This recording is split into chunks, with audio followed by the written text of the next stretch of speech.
Assalamualaikum warahmatullahi wabarakatuh, Sobat Hunter semuanya dimanapun berada. Selamat datang di channel PWR Hunter, channel yang membahas tentang senapan angin tentunya. Baik teman-teman semuanya, malam hari ini saya mendapatkan info di grup bahwa terjadi accident atau terjadi kecelakaan unit PCP, teman penghobi juga, hanya saja mungkin targetnya berbeda. Kalau kita mungkin bukan target air ya, kita target darat, sementara yang terjadi ini adalah target air, seperti itu. Baik teman-teman semuanya, malam hari ini walaupun cuaca hujan, ini saya sempatkan untuk buat video karena ini sangat penting menurut saya untuk disampaikan kepada teman-teman semuanya. Tapi sebelum itu saya mengucapkan saya turut prihatin dan saya doakan semoga teman yang sedang sakit gara-gara kejadian ini semoga segera lekas pulih kembali dan bisa menjalankan aktivitas seperti sedia kala. Baik teman-teman Sobat Hunter semuanya dimanapun berada, malam hari ini kita akan coba ngobrol lah, lebih tepatnya kita akan coba bicarakan tentang sebenarnya apa saja yang perlu kita perhatikan perihal pressure yang ada di PCP atau senapan angin. Yang paling pertama teman-teman semuanya, karena memang kita dengar bersama bahwa infonya untuk teman yang mengalami accident ini yang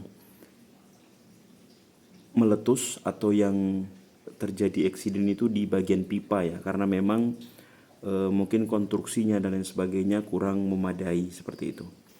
Baik teman-teman semuanya, poin yang paling pertama yaitu pastikan teman-teman semuanya pengguna PCP atau penghobi PCP menggunakan tabung yang mempunyai lisensi keamanan yang sudah jelas. Dalam artian sudah betul-betul diuji presurnya di tempat produksinya, seperti itu teman-teman semuanya. Contohnya untuk saya pribadi saya menggunakan komposit teman-teman. Kenapa saya menggunakan komposit? Tentunya tidak hanya karena gaya-gaya, tidak teman-teman ya. Tidak ada hubungannya dengan gaya sama sekali. Kenapa saya memilih komposit teman-teman semuanya? Karena yang komposit ini jika terjadi sebuah kegagalan kerja atau terjadi accident, ketika itu terjadi, tabung komposit itu dia ledakannya itu tidak menjadikan serpihan-serpihan kecil yang tajam dan menyebar seperti dural ya. Jadi dia lebih safety karena dia seperti kalau teman-teman mungkin pernah lihat fotonya atau videonya itu, dia bentuknya seperti plastik yang pecah dari dalam gitu. Nah seperti itu dia, karena dia ini digulung oleh benang karbon teman-teman. Jadi ketika terjadi hal itu dia lebih safety karena tidak menimbulkan gram-gram yang terbang sehingga membahayakan orang lain yang ada di sekitarnya, seperti itu. Itu yang pertama. Dan pastikan juga untuk teman-teman yang kiranya tidak menggunakan tabung jenong atau tabung botol seperti ini, menggunakan pipa, pastikan betul-betul menggunakan grade yang memang bisa untuk high pressure. Menggunakan bahan, jika menggunakan stainless, pastikan stainlessnya kodenya seperti apa, ketebalannya seperti apa. Pastikan untuk tidak di bawah 3 mm teman-teman. Karena di bawah 3 mm itu sebenarnya seperti kita membawa bom ya. Seperti itu teman-teman semuanya. Hati-hati, hati-hati, hati-hati. Itu yang pertama, pastikan untuk menggunakan tabung yang safety. Yang kedua teman-teman semuanya adalah pastikan untuk teman-teman semuanya tidak mengisi atau tidak bermain dengan tekanan di atas tekanan yang betul-betul dianjurkan. Seandainya teman-teman menggunakan tabung dural, sekarang kita gunakan, kalau seandainya kita bicarakan tentang tabung jenong ya. Seandainya teman-teman menggunakan tabung dural, pastikan untuk teman-teman yang menggunakan tabung dural itu tidak melebihi pressure kerjanya. Seandainya tertera di tabung itu PW-nya atau pressure work-nya itu adalah 200 bar, berarti aman maksimal itu ada di 3000 PSI. Seperti itu teman-teman semuanya. Jadi jangan sampai karena tujuan pengen dapat shoot yang banyak, akhirnya kita mengisi tabung dengan isi yang tinggi gitu, dengan pressure yang tinggi, akhirnya berbahaya untuk kita seperti itu. Karena teman-teman semuanya, mendingan kita setting senapan kita ini dalam keadaan hemat daripada kita maksa power gede gitu, akhirnya boros, akhirnya kita terpancing untuk mengisi tabung dengan tekanan yang tinggi. Nah, intinya teman-teman semuanya, isi di batas aman. Untuk teman-teman yang tidak menggunakan regulator seperti saya sarankan untuk mengisi senapannya itu maksimal di 2800, rekomendasi di 2700 atau 2600. Karena rata-rata untuk senapan non-regul yang beredar di Indonesia, karena saya sudah coba beberapa ya, contohnya seperti FX Crown, ada kemarin ini yang datang, ada Daystate, habis itu Predator yang non regul, itu rata-rata enaknya itu di angin 25 ataupun 26, itu yang grouping. Dicoba 3000 sama yang punya ngaca, 28 masih kurang rapat, di 26 di 25 rapat. Jadi teman-teman semuanya, jangan sampai kita hanya tujuannya mengisi angin tinggi, menghindari mengesampingkan akurasi yang paling bagus. Tujuannya hanya untuk dapat tembakan yang banyak. Tembakan yang banyak tapi tidak akurat itu tidak lebih baik dibandingkan tembakan yang sedikit tetapi akurat. Seperti itu teman-teman semuanya. Lebih baik kita hunting bawa pompa daripada kita isi tinggi, akurasi sudah tidak bagus, kita juga menjadi tidak safety atau kita menjadi terancam dengan senapan yang kita bawa sendiri. Seperti itu teman-teman semuanya. Yang kedua, agar tidak mengisi senapan itu atau tabung senapan itu dengan pressure yang melebihi pressure work atau tekanan kerjanya. Untuk tabung saya sendiri ini kebetulan menggunakan DWM. Ini kalau di pressure worknya itu di 300 bar, sementara pressure high-nya itu di 450 bar. Kalau 300 bar itu sudah 4000 lebih ya, tapi kenyataannya tidak pernah. Paling tinggi saya isi 3200, itu ketika output regulator saya itu 2400 ya. Tapi ketika sekarang hanya 2300, saya hanya bermain di 3000. Itu pun teman-teman, senapan saya ini hematnya luar biasa ya. Sekarang teman-teman tak tunjukkan ya anginnya. Anginnya masih sekitar di 28 ya, atau 29 ya. Ini sudah saya pakai hunting tadi pagi. Poinnya sudah luar biasa melimpah teman-teman. Walaupun kurang lebih sekitar 9 tembakan saja, tapi alhamdulillah tidak ada yang meleset dan semuanya hit dan akhirnya jadi poin gitu ya, sehingga jadi rezeki. Nah, teman-teman semuanya, itu yang kedua.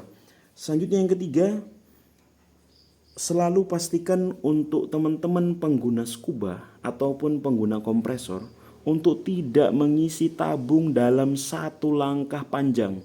Contohnya dengan kompresor, mentang-mentang kompresornya bagus ini, kenceng gitu, lalu isi dari 0 sampai langsung 3000. Itu sangat berbahaya teman-teman. Kenapa? Satu, pasti tabung akan panas luar biasa. Dan dalam keadaan panas itu bisa berkemungkinan untuk memuai. Nah, dan ketika dalam keadaan memuai itulah titik paling bahayanya. Jadi sebisa mungkin untuk yang menggunakan kompresor 800 atau 1000 PSI berhenti dulu, istirahat sekitar 5-10 menit. Pastikan untuk tekanan itu menyesuaikan dulu dengan tabungnya, dan suhunya sudah mulai menurun, baru ditambah lagi ke 2000, istirahat lagi ke 3000. Untuk teman-teman yang menggunakan scuba, pastikan ketika membuka knop pengisian itu tidak langsung set dipolin. Jangan, bukanya pelan, dibuka sepelan mungkin. Pastikan manu pengisian itu naik perlahan-pelan. Ketika sudah 1500 gitu, boleh istirahat dulu, tutup lagi, biarkan tabung menyesuaikan dulu dengan tekanan yang baru masuk. Setelah itu tambahkan lagi sampai di 2500 atau mungkin ke 3000.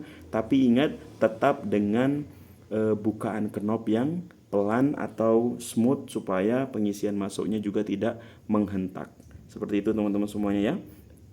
Selanjutnya, poin yang selanjutnya, pastikan untuk teman-teman semuanya yang sedang mengisi angin di senapannya atau di PCP-nya, pastikan ketika mengisinya tidak berada baik itu mau pompa ataupun scuba tidak berada di sekitaran depan sini ya. Di sini ada coupler, ada manometer dan ada tabung. Usahakan untuk tidak sejajar di sini. Usahakan kita mengisi itu sedikit ke belakang sini ya. Kan ada selang ya. Selangnya itu kan panjangnya kurang lebih sekitar 50 cm lah kurang lebih ya. Nah, setelah kita tancapkan, kita geser sedikit ke samping sini ke belakang. Takut-takutnya kalau coupler terbang, kalau mano terbang, atau kalau seandainya tabung ini lari, pasti lari kan ke arah depan ya. Usahakan untuk tidak ada di bagian depan dan tidak ada di bagian samping tepat kanan atau kirinya. Kita berada di sedikit di belakangnya. Bukan untuk apa-apa, menjaga lebih baik seperti itu teman-teman semuanya. Selanjutnya, pastikan teman-teman semuanya selalu mengecek kondisi drat yang ada di tabung, drat yang ada di pangkal regulator ini masuk ke plenum, dan drat plenum masuk ke chamber. Itu harus dipastikan. Dan untuk teman-teman yang menggunakan adaptor seperti ini, pastikan untuk baut ke adaptor ini juga dicek teman-teman. Jangan sampai terjadi korosi yang kita tidak tahu sehingga mengakibatkan unit kita itu rapuh dari dalam sementara kita tidak bisa mendeteksinya. Seperti itu teman-teman semuanya. Dan yang terakhir teman-teman, ini yang terakhir ya. Pastikan untuk teman-teman semuanya selalu memastikan bahwa mano teman-teman semuanya ini dalam kondisi yang betul-betul akurat seperti itu.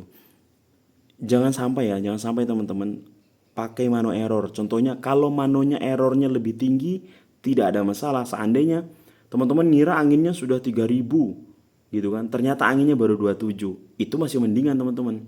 Kalau seandainya errornya ke bawah, itu bahaya. Seandainya di tabung di manometer ini tertera 27, padahal dia error sampai 400 PSI lebih rendah, ternyata anginnya sudah 3200 atau 3100 atau bahkan di atasnya. Itu yang berbahaya teman-teman. Maka selalu cek secara berkala manometer teman-temannya. Jangan sampai manometer error yang kita gunakan di senapan kita. Oleh karena itu, silahkan teman-teman semuanya kalau yang ada dana untuk membeli manometer yang cukup terpercaya, walaupun harganya sedikit lebih mahal. Seandainya teman-teman beli yang merek Bull atau Sniper atau apalah yang mungkin FX itu yang harganya agak murah 25.000 sampai 35 atau 40.000 itu, teman-teman tinggal nambah beli aja yang harga 100 sekian ribu, beli yang QNPB atau yang Cricket. Ini lebih meyakinkan teman-teman. Jadi lebih jarang lompat ya, lebih jarang error seperti itu. Kecuali teman-teman yang pakai knockdown, itu rawan banget ya, karena knockdown itu menghentak ya keluar masuknya. Itu akan sering membuat manometer lebih cepat error. Jadi itu teman-teman semuanya. Untuk pengujiannya bisa dengan cara teman-teman memompa di tempat teman yang lain gitu sekali-sekali untuk memastikan apakah pompanya teman-teman ini juga error atau enggak gitu manonya, seperti itu. Jadi pastikan betul-betul bahwa mano teman-teman itu dalam keadaan ready, dalam keadaan akurat, supaya angin yang teman-teman masukkan ke dalam tabung itu sesuai kenyataan yang teman-teman lihat. Jangan sampai teman-teman rasa mompanya itu 28 gitu, ternyata manonya error, isinya itu sudah sampai 3000 lebih seperti itu. Itu ya teman-teman semuanya. Maksud saya membuat video ini tidak bermaksud menggurui teman-teman semuanya, hanya saja kita sesama penghobi PCP tentunya sama-sama saling menjaga, kita sama-sama saling mengingatkan dalam kebaikan agar kita sama-sama bahagia dalam menikmati hobi kita ini. Seperti itu teman-teman semuanya. Terima kasih yang sudah menonton sampai akhir video ini. Jangan lupa di like dan subscribe tentunya teman-teman semuanya. Saya doakan teman-teman semuanya penghobi senapan angin diberikan kesehatan, keselamatan dalam menjalankan hobi ini, dan tentunya saat berburu bisa dapat poin. Iya, teman-teman semuanya, terima kasih. PWR Hunter undur diri dari Morowali Utara, Sulawesi Tengah. Terima kasih yang sudah menyaksikan. Assalamualaikum warahmatullahi wabarakatuh. Salam satu laras teman-teman semuanya. Tetap jaga diri, hati-hati. Oke? Mantap.